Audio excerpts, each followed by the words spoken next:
Hello everyone, आज हम बात करने जा रहे हैं आरबीआई असिस्टेंट की 2023 में जो पेपर होने वाला है उसके लिए कुछ इंपॉर्टेंट अपडेट्स और कुछ इंपॉर्टेंट बातें आज हम करेंगे इस वीडियो में। जैसे कि एलिजिबिलिटी क्राइटेरिया के बारे में, सिलेक्शन प्रोसेस के बारे में और क्या कट ऑफ रहने वाली है इस साल 2023 में। इसके अलावा कुछ और इंपॉर्टेंट चीज़ें जिसके बारे में क्वेश्चन आते रहते हैं बच्चों के, जैसे कि सिलेबस, सैलरी कितनी रहेगी इस जॉब में।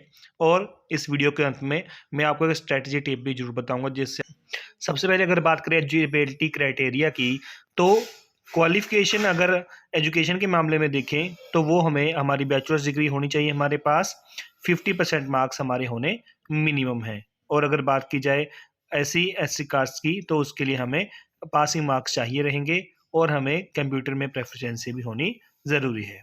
उसके बाद अगर बात करें एज की, तो एज ज़रूर मेंशन करना, ज़रूर ध्यान रखना इसके ऊपर कि जो मिनिमम एज है वो है 20 ईयर्स और मैक्सिमम एज जो रहेगी आरबीआई असिस्टेंट की वो रहेगी 28 ईयर्स। तो इसको ध्यान से पढ़ के आपने ये फॉर्म फिल करना है। उसके बाद अगर बात की जाएगी एक्सपीरियंस, कई बार बच्चे पूछते हैं कि एक्सपीरियंस की ज़रूरत है या नहीं, तो आरबीआई असिस्टेंट में किसी भी तरीके का हमें एक्सपीरियंस नहीं चाहिए होता है। ठीक है, तो आई होप आपको सभी एलिजिबिलिटी क्राइटेरिया समझ में आ गया होगा। अभी हम बात आगे बढ़ाएंगे। तो अभी जो जो भी स्टूडेंट्स एलिजिबल हैं इस पेपर के लिए, उनके लिए अगला चीज़ वो है सिलेक्शन प्रोसेस की। अगर हमने आरबीआई सिस्टम में सिलेक्ट होना है तो सबसे पहले हमें प्रीलिमिनरी एग्ज़ाम देना पड़ेगा, फिर मेन एग्ज़ाम रहेगा और फिर एक लैंग्वेज प्रोफिशिएंसी टेस्ट भी इसका रहता है, यानी कि 3 फेज़ रहते हैं।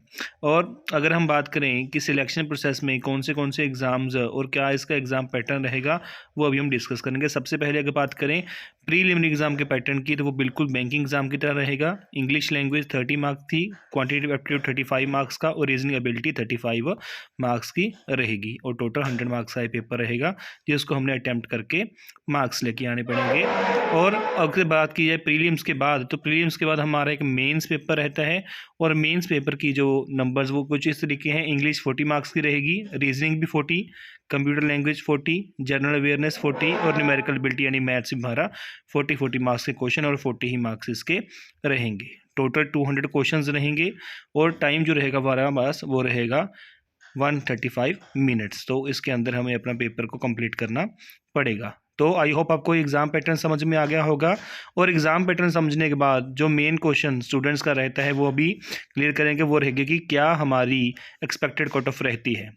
तो अगर बात की जाए पिछले साल की प्रीलिम्स की, तो कुछ इस तरीके से कट ऑफ रही थी।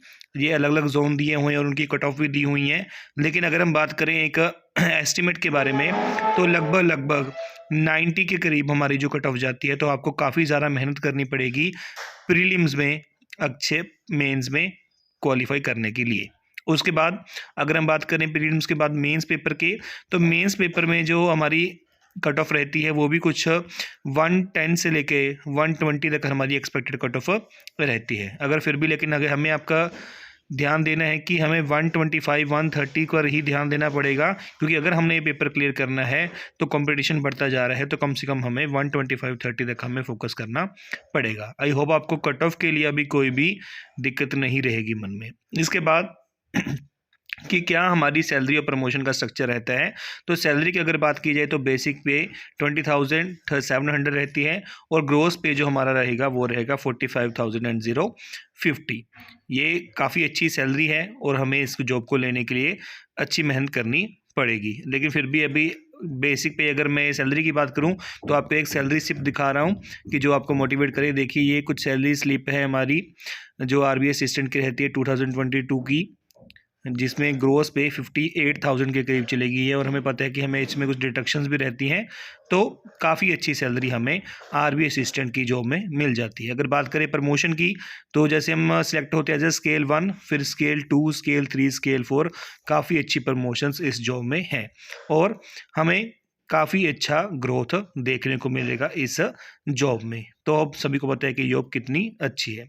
और अंत में अगर हम बात करें स्ट्रेटेजी टिप की, तो मैं बच्चों ये बता दूं कि आप में से किसी ने भी अभी नोटिफिकेशन के बारे में ज़्यादा ध्यान नहीं देना है। नोटिफिकेशन आज नहीं तो कल, वरना हमें पता है कि फरवरी के एंड में ये नोटिफिकेशन आ ही जानी है। तो आप सभी ने बस अपनी प्रेपरेशन के ऊपर ध्यान देना है। जल्दी से जल्दी अपने जो भी बैंकिंग रिलेटेड कंसेप्ट्स हैं, मैथ है, उसके ऊपर फोकस करना है। और हाँ, एक और भी एक ज़रूरी बात आपके साथ मैं शेयर करूँगा कि आपने सिलेबस तो कवर करना ही करना है, लेकिन प्रीवियस ईयर पेपर्स और मॉक टेस्ट के ऊपर बहुत ज़्यादा ध्यान देना है, क्योंकि हमें पता है कि जो असिस्टेंट का एग्ज़ाम रहता है, प्री एग्ज़ाम रहता है, उसमें कट ऑफ काफ़ी हाई जाती है और कट ऑफ हाई करने के लिए हमें क्या है, पेपर में काफ़ी अच्छा अटैम्प्ट करना पड़ेगा और वो हम तभी कर पाएंगे अगर हमारी अटैम्प्टेशन की जो प्रैक्टिस है वो ज़्यादा रहेगी। तो ज़्यादा से ज़्यादा प्रीवियस ईयर पेपर और मॉक टेस्ट ज़रूर लगाने हैं हमने। और अगर इस पेपर के रिलेटेड कोई भी अगर इंपॉर्टेंट जानकारी अगर आपको चाहिए तो कमेंट करके मुझे ज़रूर बताना। और आई होप आपको ये वीडियो अच्छी लगी होगी। अगर आपको ये वीडियो अच्छी लगी है तो वीडियो को लाइक ज़रूर करना और अपने फ्रेंड्स के साथ शेयर ज़रूर करना। Thank you for watching the video. Bye bye.